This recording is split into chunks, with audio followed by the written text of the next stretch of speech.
Greetings, everyone, and welcome to the Midweek War! I am Mad Mike, but I am not mad because we are here to talk Lucha fucking Underground.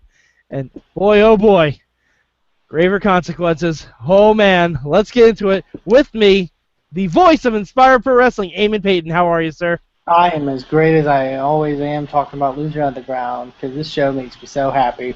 You can tell Eamon's feeling better because he has Kelsey Grammer hair from the third season of Frasier.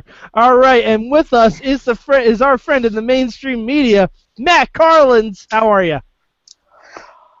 Well, I'm sorry I haven't been with you guys in a little bit. For the last few weeks, we're doing this little thing in TV news right now. It's called Sweeps. It's the time of year when all your friends in television start to try.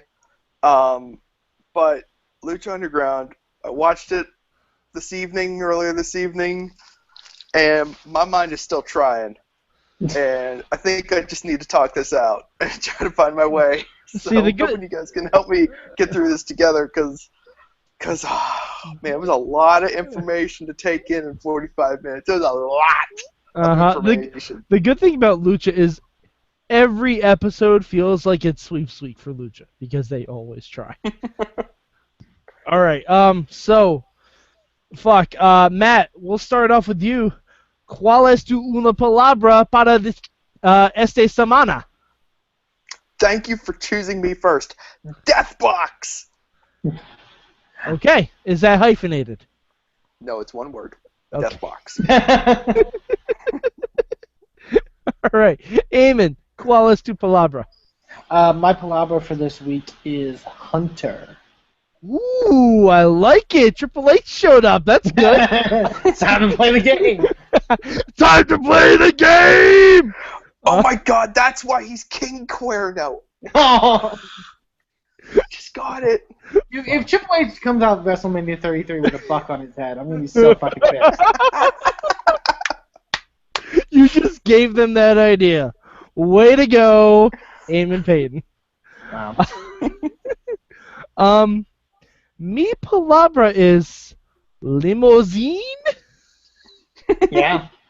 I'm so excited about this. In the long history of limousines on wrestling shows, this was pretty high up there.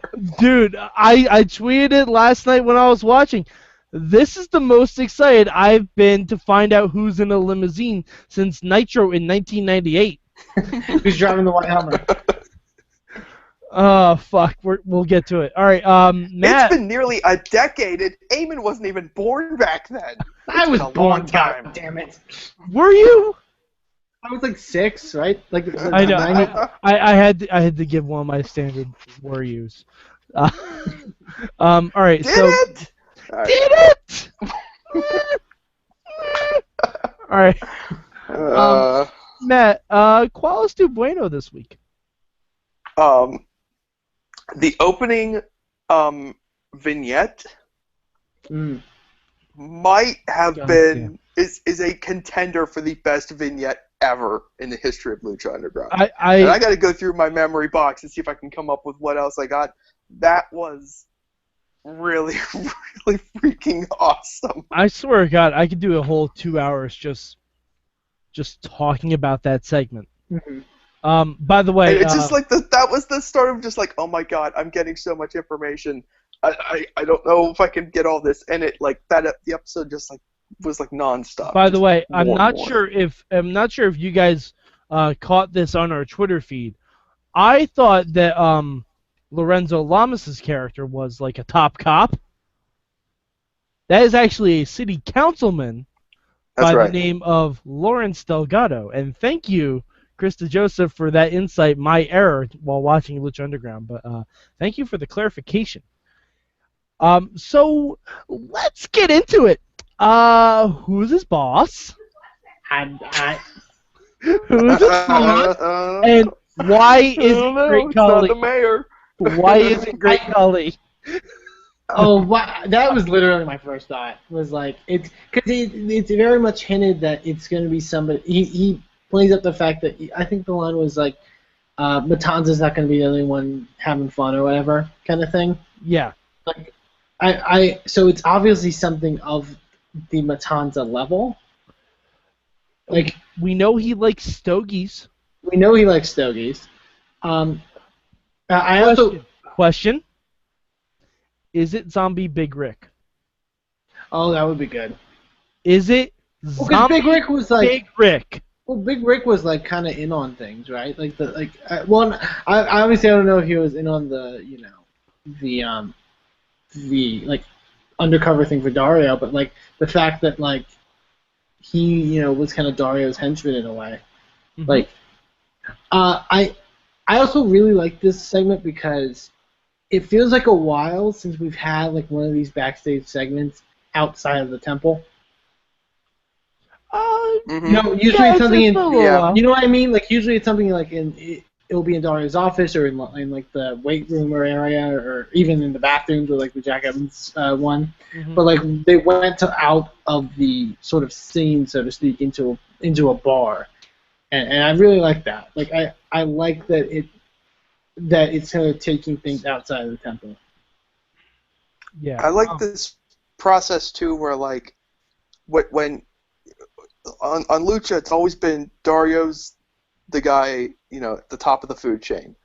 But then now comes Councilman Delgado, and now you see him, Dario's like in the same room as him, and he's not really feeling very comfortable about it, and he's very squirrely about it. And Councilman Delgado's got all this swagger because he's around Dario, and then by the end of the show, Councilman Delgado is in the back of the limousine, and now he's the one who's really nervous because there's someone else. There's like bigger fish, and just going up and up the food chain.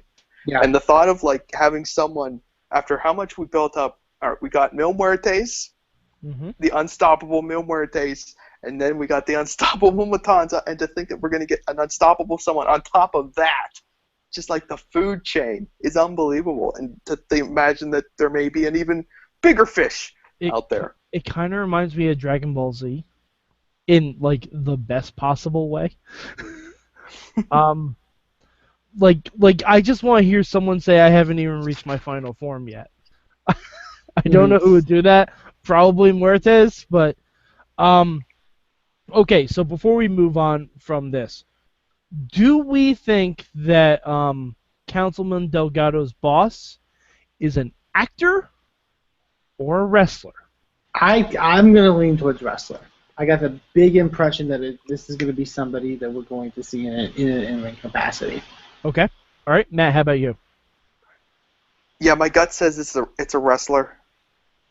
Okay. It just everything points to like, as soon as he starts to compare him to Matanza, you're thinking, okay, this is the guy who's going to get in the ring and also baby, the fact that it's being teased, like that we left on such a cliffhanger as to who he is, makes me think, well, it's going to have to be somebody big that they're going to debut.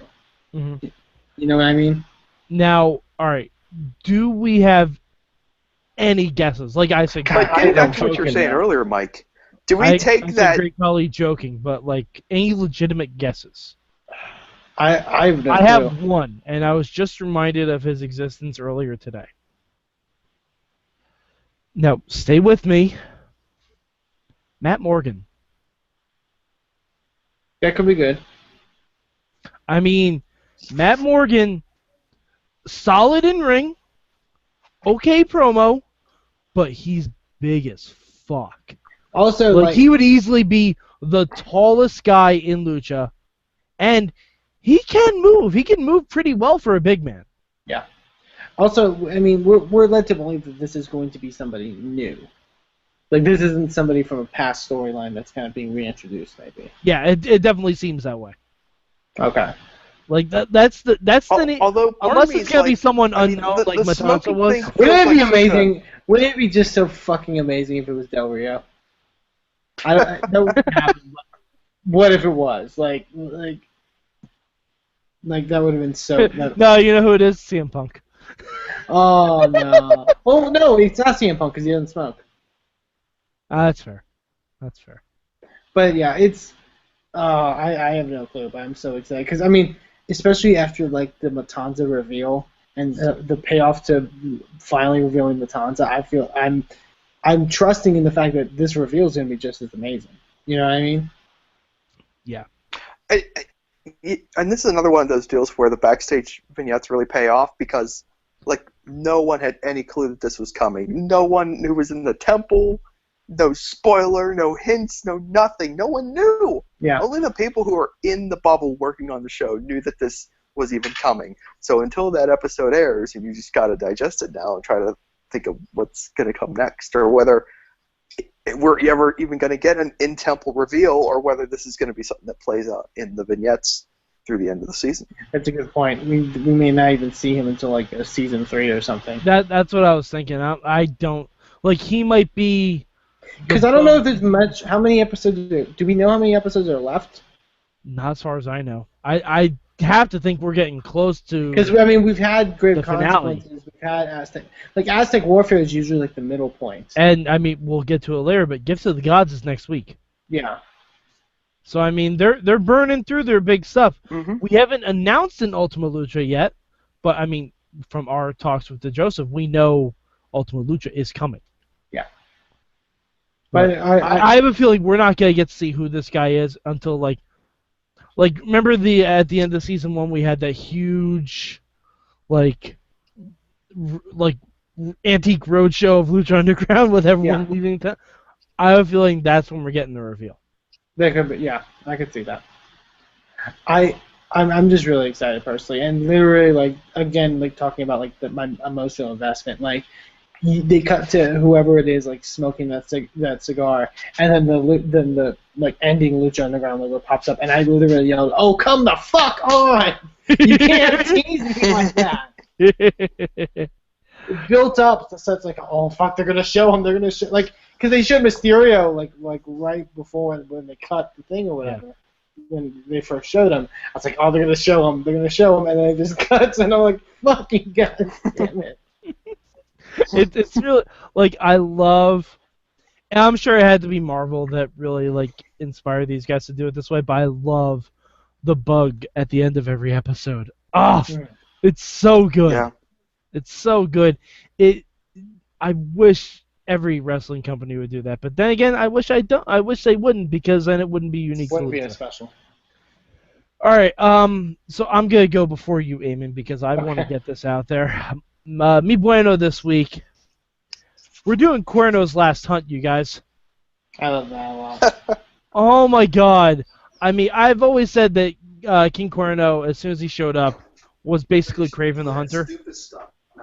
And him showing up in the special Mil Muertes temple, and like, I don't know, did he inhale the smoke? Did he gain some of the powers of death, and that's why he was able to like run with the Dia de los Muertos crew? Like, yeah, I don't know.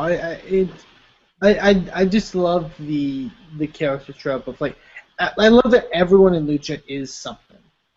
Like Mil is like a someone who's risen from the dead. Phoenix is like a guy who has like, is in many sense a phoenix. Driver's a dragon, Aerostar's an astronaut. Like, I love a time-traveling astronaut. Yes, but like the Cuernos really embrace like the whole hunter aspect of him, and not just like it's not just a thing commentators say to make it seem bigger. No, he is a legitimate hunter, and I really appreciate that. And I love that we got that reveal in the temple. Yeah, like that's only for people who are in the temple paying attention. But the fans didn't get to see it. I think they did. Well, no, because I think they would if you're paying attention. Maybe, but like they were already through the backstage counterpart to where Cuerno took off his mask or took off the hood or whatever. So the announcer saw it. Okay. But I don't know if the crowd actually saw it, which I think is cool. I mean, I would imagine if you're in that crowd, you probably see at least a little bit if you're paying attention. Maybe. I prefer the crowd, in my mind, is a most clueless gang of boobs that you could possibly imagine. They have no idea what's going on. They're just there to watch people beat each other up, and they have no idea the real stories that are going on underneath. And to me, that's kind of fun. That's like become like a nice, cool vibe about this season. Well, also, go ahead. Because it feels like it makes the crowd feel like, they're making, Dario has a fight club, and the crowd is there to watch the fights, and the crowd is a character, in the show basically. They're out for blood. Striker's always saying all the time they love to see the violence, but they don't have a clue what's going on behind the scenes. I don't even know if they really care at this point as a group. And it feels like that's a different dynamic than it was in the first season, where I feel like the crowd was a little bit more clued in, or maybe they were going more out of their way to kind of keep the crowd into the loop. Whereas this season, it feels like they're just like, nope, screw them, who cares? Yeah, this season they're just throwing they'll cheer for the matches, everything, and we'll tell the story somewhere else. Yeah, this season they're just throwing everything out there, like they don't even care. Like, they're like, you know what? Fuck it, we're going to have 2 undercover cops in a match. No one in the building is gonna know, but I know. They have no clue. So good. All right, Eamon, ¿cuál es tu bueno this week? I was going to say the Cuerno stuff. I know, that's why I wanted to jump ahead of you, because I wanted to talk about Spider-Man. That's fine. But in fairness, I'm gonna go. I'll just safely say, like, it's a safe one. But I'll go with Great Consequences, because that match was great. Like, it was much different than the Phoenix match, for obvious reasons. But like, I really still enjoyed it, and I think there was such cool, different stuff they were doing. Obviously, I think this is everyone's favorite part of the match was when Matanza is closing the lid on Mil Muertes' coffin, and Mil's hand shoots through the coffin and grabs him by the throat. He punched through the fucking coffin. I literally don't know how the fuck they did that, but holy shit, that was amazing. That was probably like very aluminum base, like that part. It was like, you had to. I'm guessing you would have to cut it in that spot, or yeah, you cut it in that spot and then paint it over to make it look like. There are ways to do it. I thought it was super cool. It's funny because it was a very brutal match, but the moment that really made me go like, holy shit, was one, that, and two, when Katrina grabbed that chair and hit Matanza in the back. I was like, what the fuck is happening? Can I say that now this doesn't have to do with the in-ring storytelling, which was excellent. Mm-hmm. But the one part of the match that I didn't realize until about halfway through why they did it. And it's when both Matanza and Muertes were going to undo the bottom turnbuckle. Oh yeah. I'm like, well, why are they? I'm like, I mean, I get it's a violent match, but why are they wasting their time trying to do that? And then I realized halfway through, I'm like, once you take down the bottom rope, it's a lot easier to drag the caskets in. Yeah, I thought that too. As soon as I saw that, I'm like, oh, that's so smart. But also, like, it's just so smart. Like, just as a match design, like, that's brilliant. But also in the sense of, like, even if it's like, if you see that as like, oh, they had to do that in order to get the caskets into the ring, but they sold it in a way where it worked because like them going for the turnbuckle hook or whatever to use as a weapon, I think was also like it allowed them a reason to get that rope down so they could get the caskets into the ring. Yeah. And I think that was super smart. Yeah. Oh, go ahead. Did we lose Matt? I was just gonna say I totally agree with Mike, because that was definitely something that I remembered from the first Grave Consequences match, was that it was a tight fit, getting the casket into the ring, and I thought it was awesome. Like the multiple sense once the match began, it was cool to see them operate with that much ability where they could just absolutely wreck some of the death boxes and like knock the lids off of them and stuff like that, and render some of them useless. That was really cool, and kind of the excitement when Stryker pointed out that we really only have one functioning casket left. We need to be careful with this one. That was cool. Also, can we talk about the actual storytelling? Like when Matanza took out Katrina and then Oh yeah. buried the Rock. I thought that was the minute they did that, Oh, I was like, this is the best and fucking like thing. and like Mil Muertes just changed. Yeah, you could see him getting groggier as soon as they put the Rock in the Yeah, casket. and then as soon as he realized Katrina was gone too, then he went fucking ape shit. Yeah. And you could tell he wasn't like superhuman. He was just pissed off wrestler. Yeah, yeah, yeah. Like that was like it wasn't the. And it's a great out. Not an out, but like it's a great way to have Mil lose. Well, no, Eamon.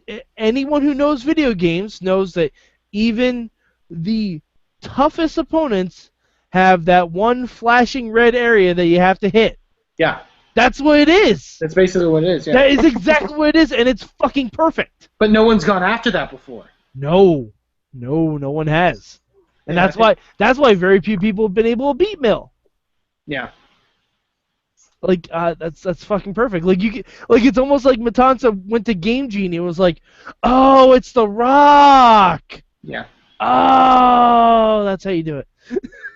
Also, gotta give I really want to give we mentioned in the past Mil Matanza match credit to Dario for like getting more involved and like he took like that bump at one point, and he got a little bit involved in this match as well. Also, all the credit in the world to Katrina for like taking that chair shot to the back, like fuck. I know she has wrestling experience, but I mean like this is like that's like Maxine from NXT season 3, and she's getting whacked in the back with chairs by a guy. Like that's amazing. Like all the credit to be to her. fair, she does have the ability to disappear. So That's fair. And that was the other real amazing thing, because for those who didn't see it, so Mil loses, gets put in the casket. They're taking the casket away, and Dario opens the casket that Katrina's in, and no one's in it. she's gone.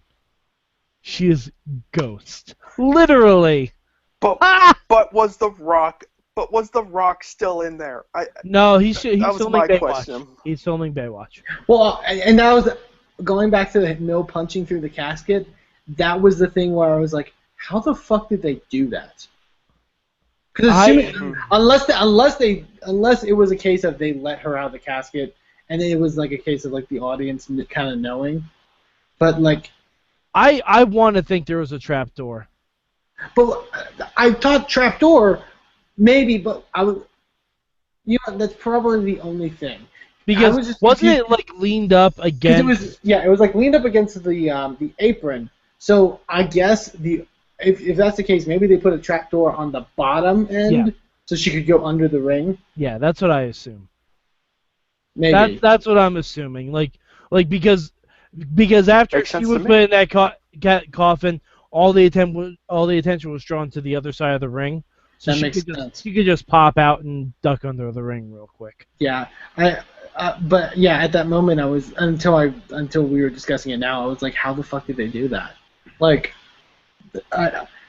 brilliant, really, really brilliant. It was really, really well done. And the Katrina Mil backstage promo, like talking about like the fact that they were going to get immortality out of this. Mm-hmm.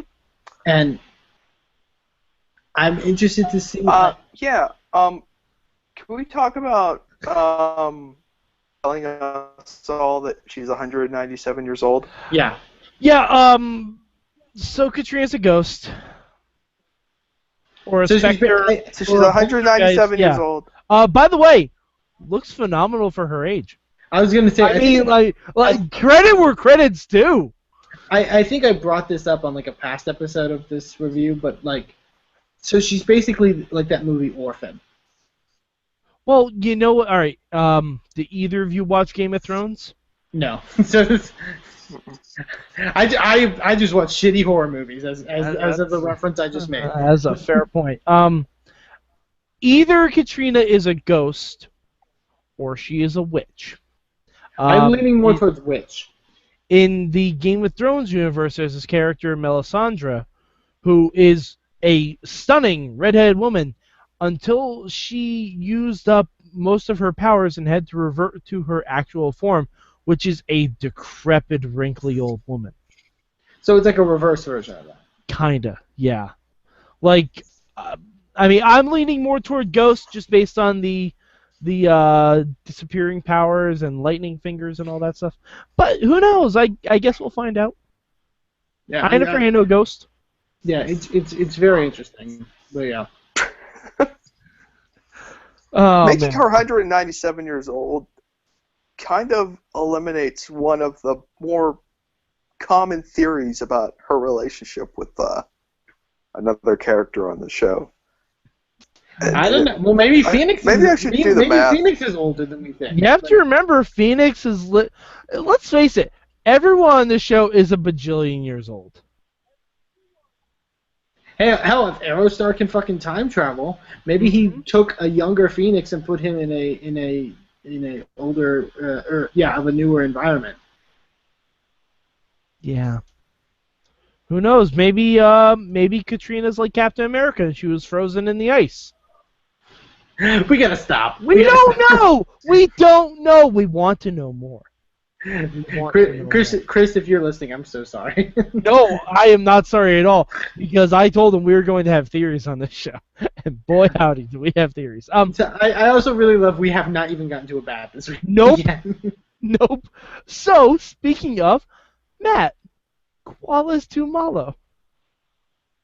Nothing really. Really? That's fair. I've done it in the past. All right. Okay. Eamon, do you have one? I do. I struggle to come up with things that are bad. It's not a bad. Okay, bad's a kind of weird word. It's a relative term on this show, but yeah. It wasn't bad. I just really wanted the opener to be a bit longer. yes. That was my only note. I can understand why they only have an hour, and I feel like they did a lot with their, opposed to the listening to our Impact discussion on the midweek war this week, and we talk about time in wrestling shows. They did everything they could with their time that they had this on Lucha. So I don't blame them. I just kind of wished it would have been a little bit longer, or we would have at least gotten a little more from Joey. Yeah. You know what I mean? All right. Mi malo is going to be the field for the gift to the gods. I'm not like, based on where we're sitting with the Lucha Underground title, where you're basically having undead demons, immortal phoenixes, superpowered like Jason Voorhees, and whatever the fuck was in that limo. It seems like the field for the gift to the gods is a bit underwhelming. I mean, maybe that's just me, because you have Sexy Well, here's Star. the thing. Well, because to me, Sexy Star is the standout for me. To me, when I look at that lineup, as far as people who I really want holding that belt and to contend for that championship, Sexy Star is the one that sticks out to me. Right. But I think of the last Gift of the Gods title match. Other than Phoenix, was there like And Cuerno. Cuerno had. Oh, that's right. Cuerno was in it. Well, I'm talking about the 7-way. Yeah, well, I mean, we've only had one 7-way match for the. But Phoenix, then, was like the clear standout. Like, he was the only one to have beaten Mil Muertes. Like, right, that's what I'm saying. Is like, I feel like that's what we kind of had then. Like, maybe Sinestro, in a sense of like, in maybe a sense of like trying to get back that belt, but it you know what I mean? But, well, also, that's an interesting thing with Sinestro. Like, Mil's in a casket, Katrina's fucking disappeared. Mm-hmm. I'm interested to see what's going to happen to him. Yeah, I mean, I don't know. It just seems a little... And plus, the fact that we're already getting the match, like, are we going to have another segment where everyone puts their medallions in the little magnetic belt? Because I really hope so. I feel like we're at least going to get another week because we still need to figure out what's going to happen with Cage and Chava. Oh, right, yeah. Forgot about that. But, I mean, they said the Gift of the Gods is next week. Did they say it was next week? Yeah. They said it was next week. That's why I'm a little concerned. I mean, I guess Cage winning it would be cool. Yeah, Cage. I could see Chavo winning it because if they play of what they played up with him and Dario, you know what I mean? Like playing up that whole idea of like I'm not gonna be a disappointment sort of thing. Yeah, I don't know. It I just could see seems Chavo winning it and then immediately having to defend it against Cage. Something because that's the other thing to keep in mind. Just because they win the belt doesn't mean they're gonna cash in. Yeah, no, I know. Because we've had It's matches. just the Cuerno field beat seems Phoenix. underwhelming. I don't think it's underwhelming. I mean, I like the lineup. I mean, I think it's gonna be a great match. Oh yeah, don't get it twisted. It's gonna be a great match. I just feel like they're creating a vast difference between the world title people and the people going for the gifts of the gods. That's true, but also you have to keep in mind that the people who are like we have a legitimate monster That's true. as the champion. That's So anyone really going for that is going to be kind of yeah. like I guess it's like when Brock Lesnar was champion. Like right. Like unless it's you're just, John Cena, it's going to be an uphill battle anyway. it's just a case of how much they put Matanza, I feel. You know. Yeah. Okay. All right. So Matt, Qualis do cambio this week. Do you have one? ¿Tienes cambio? I think he stalled. Yep, I think you did too. Okay. I'm here. Okay. Are you? I feel like I am. I'm We listening don't to you see guys. you, but we can hear you. Yeah, we Matt, can hear you. Matt, what is your cambio? Jeez, oh man, that's tough. Pass. God damn it. I got my cambio. That made no sense. Okay. Thank you, Jen Carlins. I am going to say I would have liked like a backstage Johnny Mundo promo. Yeah. I just want to hear him talk. Just selfishly, like hear him talking about taking people to Slam Town makes me happy. So. Now, would you prefer it before or after their match? Either works. I mean, either way it would work. I also okay. We didn't even talk about the trios match. I know. I was gonna get to it in my cambio. So. Okay, you can go ahead. Well, no.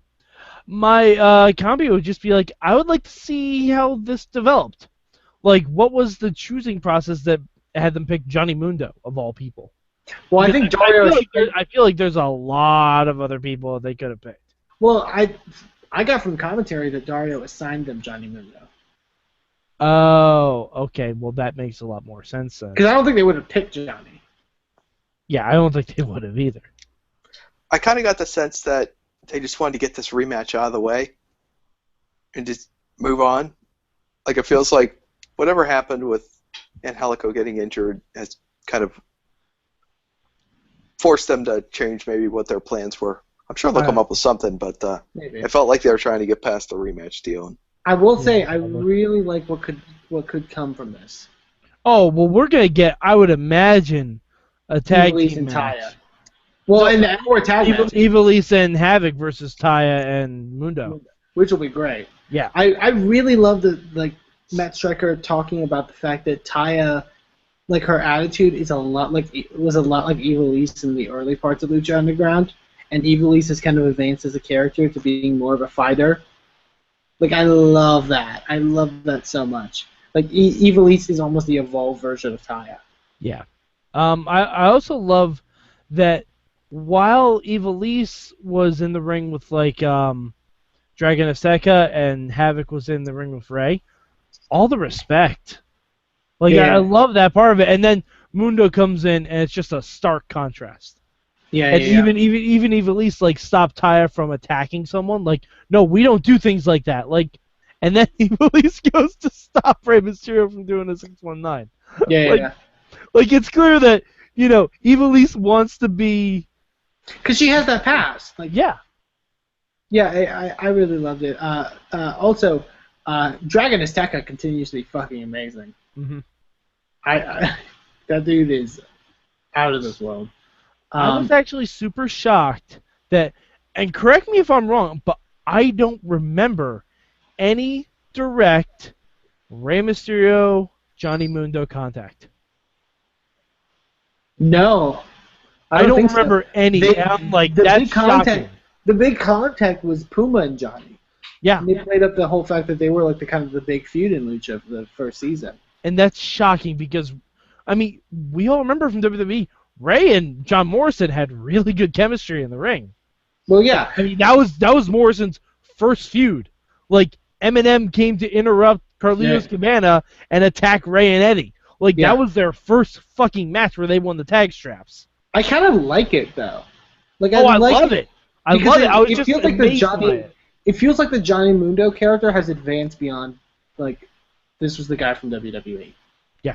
You know what I mean? Like, he's no longer like, well, this is the star power. Like, this is the guy that's important because he's from WWE. He's just another character in Lucha Underground. You know what I mean? He feels more a part of the company now. You know what I mean? It's like when Bubba Ray Dudley transitioned to Bully Ray in TNA. Yeah. Or it's like when it's like when Chris Jericho kind of transitioned in when he came to the WWE. Like, he was still kind of considered to be like the WCW guy. Okay, yeah. And then he finally adapted, and now he's more synonymous with WWE. Mm-hmm. Like, for me, Johnny Mundo is more synonymous with Lucha Underground than he is with WWE. I mean, he's still the first ECW champion to me, but that's okay. Kidding. Jesus. I'm kidding. All right. So hey, I did come up with my own with my change. Oh, okay. Good. I didn't like the fact that they tried to present Prince Puma getting tagged in at the very end of the trios match as kind of like this passing of the torch. Really? A star is born kind of moment, because like in my mind, Prince Puma is already a star. He is already like the Mac Daddy of Lucha Underground. He's the best, even though he doesn't have supernatural powers, so he can't handle the title scene anymore. But I didn't think that was necessary. I didn't think it was with that one. I didn't see it as like a Star is Born kind of thing. I thought it was like a gesture, like a, hey, I'm willing to, I don't have to be the one to do it. Like, but I understand. But Matt Striker's commentary those words came out of Striker's mouth, so I was kind of like, okay, why they did well, it. Yeah, Striker put it way over the top, and it was unnecessary. I think that that's fair, but I do like I like it's the ability of them to work together as a trio. I think is really cool. Mm-hmm. Like, it does feel like they're on the same. Like, it's literal past, present, future. Yeah, exactly. It's literally that. Like, it's literally then it's now Lucha forever. It's Lucha Evolution, Mike. Yeah. It's then now forever. That's what it is.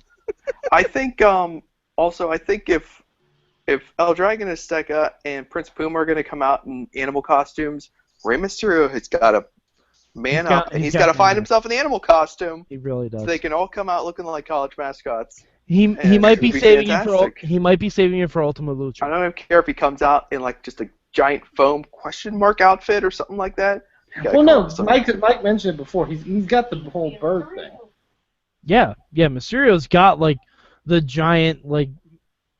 He has a bird on his mask.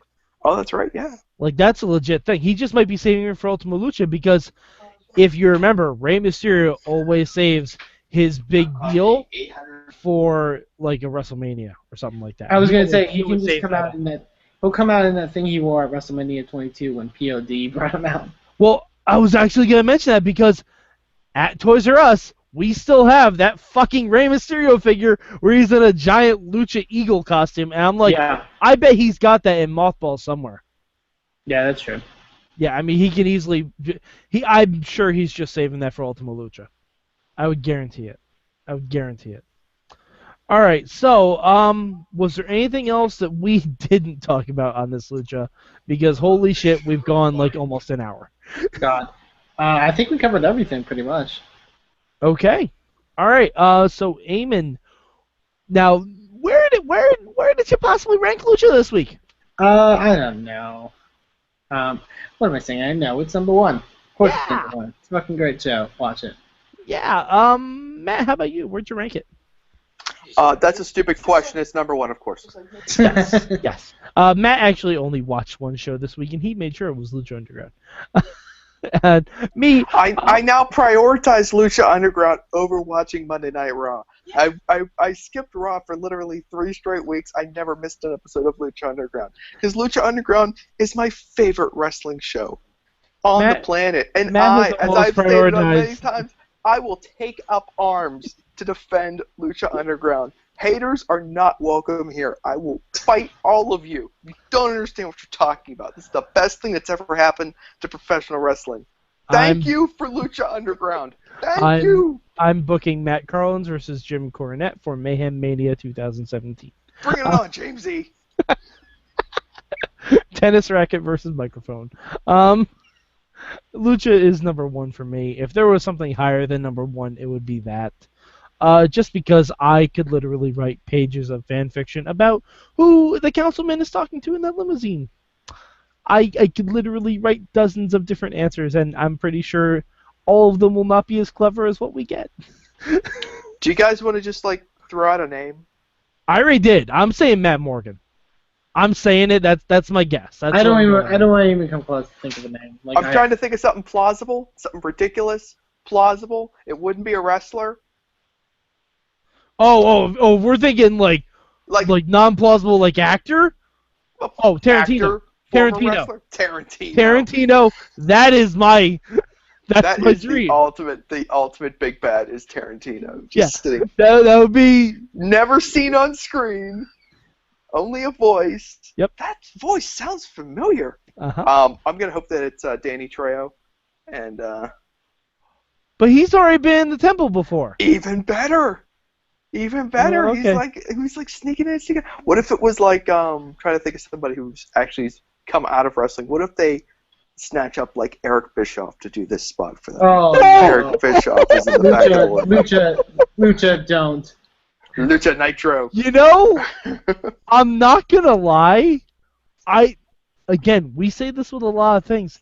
If anyone could make it work, it would be this crew at Lucha Underground. I'm trying to think of a guy who will be able to walk out into the temple and everyone knows who temple he is. Environment and will get the reaction worthy of all the build-up that has come before because the temple will have never seen any of this. Oh, man. So it's got to be someone big, or they're going to have to prime the live crowd for what is to come. So we'll see what happens. But I just had that thought in my head, trying to think of some wrestling-centric big bad, but we'll see what it is. I mean, unless this happens in the world of Machete and it's just Charlie Sheen as Carlos Estevez. God. That wouldn't be bad either.